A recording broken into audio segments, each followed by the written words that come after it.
ये परीक्षा शब्द आया कहाँ से? ये परीक्षा शब्द कहाँ से आया? हमारे शास्त्र में तो परीक्षा शब्द ही हमें कहीं नहीं मिला। हमारे कार्यों में लिखा है व्यवस्था। तुम्हें यह कार्य करोगे तो इस व्यवस्था से गुजरना पड़ेगा। तुम नियम लोगे तो नियम में कठिनाइयां होंगी।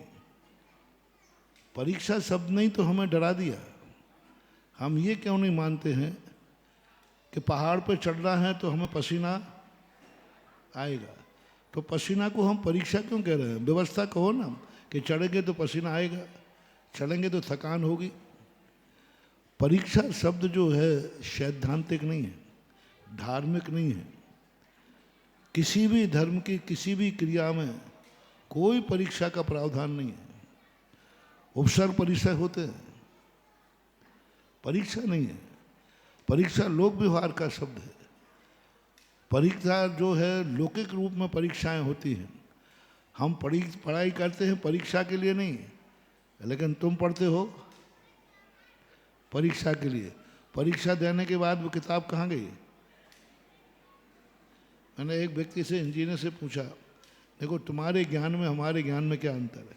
हम लोग जिस किताब से पढ़ते हैं उसको पूछते हैं, उच्चासन पर रखते हैं, साथ पर रखते हैं, और तुम लोग जिस किताब को पढ़ के इतने बड़े इंजीनियर बने, सबसे पूछता हूँ आप लोग इतने बड़े ज्ञानी बने पढ़ पढ़कर, कोई डॉक्टर कोई इंजीनियर, जिन किताबों को पढ़कर आप इंजीनियर बने हो वे किताबें कहाँ हैं? वो किताब महाराज वो तो रद्दी में बेच दी, छांट पकड़ के काम आ गई होंगी महाराज। अब बोलो क्या तुम्हारा ज्ञान फलेगा? क्या तुम्हें जिस किताब ने तुम्हें इतना बड़ा महान बनाया, बनने के बाद उसको तुमने रद्दी में फेंक दिया, रद्दी में फेंक दिया,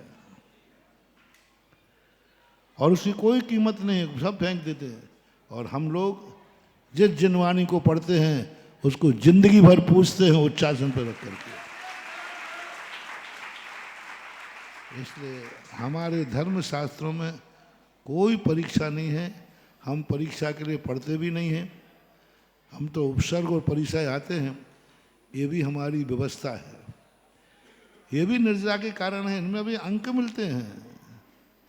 जितने उपसर्ग परिचय आएंगे हमारा मार्ग सरल होगा, कठिन नहीं। उपसर्ग और परिचयों से हमारा मार्ग सरल होता है।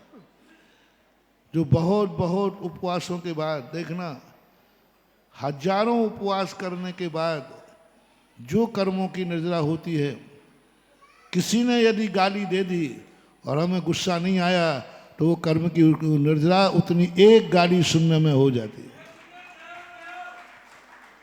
एक गाली सुन करके हमें गाली सुन मन बस खेद भाव नहीं आया तो हजारों उपवासों का, उपवासों में तो शास्त्रों में तो कहा है करोड़ों तप करे तो भी कोटि जन्म तप तपे, ज्ञान बिन कर्म झरें जी। और ज्ञानी का अर्थ क्या है? उपेक्षा। ज्ञानी का अर्थ क्या है? समता भाव। गाली सुनी, उपसर्ग आया, शांत बैठ गए, कोई क्रोध नहीं, कोई प्रतिकार नहीं। तो साहब कर्मों की निद्रा है। अब कितना सरल कर दिया हमारे दुश्मन ने हमारा मार्ग।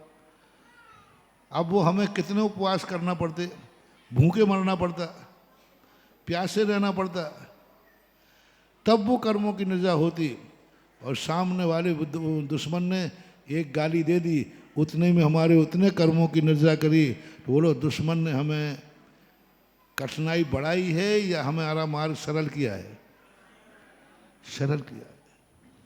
प्रतिकूल परिस्थितियों को, अपने परिणामों को नहीं बिगड़ने देना, ये सबसे बड़ी मार्ग को सरल करना है।